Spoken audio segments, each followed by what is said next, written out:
राजधानी दिल्ली में प्रधानमंत्री आयुष्मान भारत योजना को लागू कर दिया गया है। इसको लेकर केंद्र सरकार और दिल्ली सरकार के बीच एमओयू साइन किया गया है। योजना को दिल्ली में लागू करने के लिए शनिवार को केंद्र सरकार के स्वास्थ्य मंत्रालय और दिल्ली सरकार के बीच समझौते पर हस्ताक्षर किए गए हैं।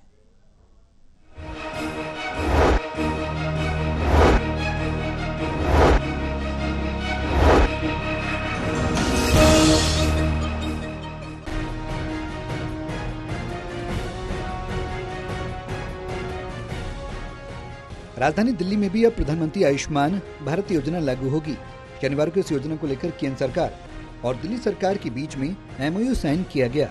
इस मौके पर केंद्रीय स्वास्थ्य मंत्री जेपी नड्डा, दिल्ली की मुख्यमंत्री रेखा गुप्ता, दिल्ली के स्वास्थ्य मंत्री पंकज कुमार समेत सभी कैबिनेट मंत्री और दिल्ली के सांसद मौजूद रहे। केंद्रीय स्वास्थ्य मंत्री जेपी नड्डा ने इस मौके पर बताया कि लोगों तक भोजन, निःशुल्क स्वास्थ्य सुविधाएं पहुँचाने का सपना प्रधानमंत्री ने कई वर्षों पहले देखा था। मैं मानता हूं कि ये एक ऐतिहासिक दिन है और ऐतिहासिक दिन की कल्पना इस बात से की जा सकती है कि जिस कल्पना को हम लोगों ने, मोदी जी ने कोई 9 साल पहले, 8 साल पहले सोचा था, आज वो भारत की राजधानी में लागू हो रही है। जेपी नड्डा ने कहा कि इस योजना को देश भर में लागू किया गया, लेकिन पिछले कई वर्षों से इस योजना को दिल्ली में लागू नहीं होने दिया गया। लेकिन अब इस योजना को दिल्ली में लागू किया गया है, जिसका सीधा लाभ 6.5 लाख परिवारों को मिल सकेगा। जेपी नड्डा ने इस मौके पर दिल्ली के पूर्व मुख्यमंत्री अरविंद केजरीवाल पर भी हमला बोला और कहा कि अगर जनता सही बटन दबाती तो आयुष्मान भारत योजना जैसा लाभ मिलता, लेकिन वही अगर गलत बटन दबता तो दवा के बदले शराब मिलती। ये जेपी नड्डा 2018 से बोल रहा था, केजरीवाल जाग जा, दिल्ली के साथ अन्याय मत कर। आज दिल्ली के लोगों ने तुमको घर बैठा दिया, इस कारण से आज तुमको आयुष्मान भारत हम 36 लाख परिवारों को दे रहे हैं। गलत फैसलों का नतीजा यह था कि आपका अधिकार, आपका हिस्सा जो आपको मिलना चाहिए था, उससे केजरीवाल के अहम ने उसको वंचित रखा, उसके अहम ने वंचित रखा। एक तरफ बोलते थे कि दिल्ली मदद नहीं करती, इधर हम दौड़े हुए हैं कि ले लो भैया, तेरी नाक आती थी सामने, आड़े आती थी, नहीं लेंगे। और क्या कहते थे, मोदी जी आपको अगला जन्म लेना पड़ेगा। इसी इलेक्शन में धूल चटा दी दिल्ली की जनता ने।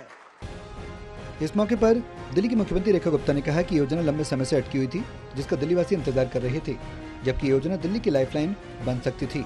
लेकिन पिछली दिल्ली सरकार ने साजिश के तहत इस योजना को दिल्ली में लागू नहीं होने दिया, जिसका नुकसान दिल्ली वालों को भुगतना पड़ा। लेकिन यदि केंद्र सरकार और राज्य सरकार एक साथ मिलकर काम करें तो जनता को इसका सीधा लाभ पहुँचता है, जो दिल्ली में कई सालों से नहीं हो पाया। ये स्वास्थ्य योजना जो दिल्ली की एक लाइफलाइन बन सकती थी, जो पिछली सरकारों की साजिश के तहत दिल्ली में लागू नहीं हो पाई, आज अपने पूरे मंत्रिमंडल की ओर से, सभी सांसद महोदय की ओर से और दिल्ली की जनता की ओर से मैं धन्यवाद करना चाहती हूं अपनी केंद्र की सरकार का, आदरणीय प्रधानमंत्री नरेंद्र मोदी जी का, कि दिल्ली में उन्होंने इस स्वास्थ्य योजना को लागू किया और एक बड़ा फंड दिल्ली को मुहैया करवाया, ताकि दिल्ली के लोग भी अब सुकून से जी सकें। दिल्ली के स्वास्थ्य मंत्री पंकज कुमार सिंह ने कहा कि लंबे समय से दिल्लीवासी इस योजना का इंतजार कर रहे थे। आज आखिरकार आयुष्मान भारत योजना को दिल्ली में लागू किया गया। इस योजना के तहत दिल्लीवासियों को 5 लाख और दिल्ली सरकार द्वारा अतिरिक्त 5 लाख रुपए का स्वास्थ्य बीमा उपलब्ध कराया जाएगा। इस तरह लाभार्थी को कुल 10 लाख रुपए निःशुल्क इलाज मिल सकेगा। Pranay Sharma, total news, Delhi.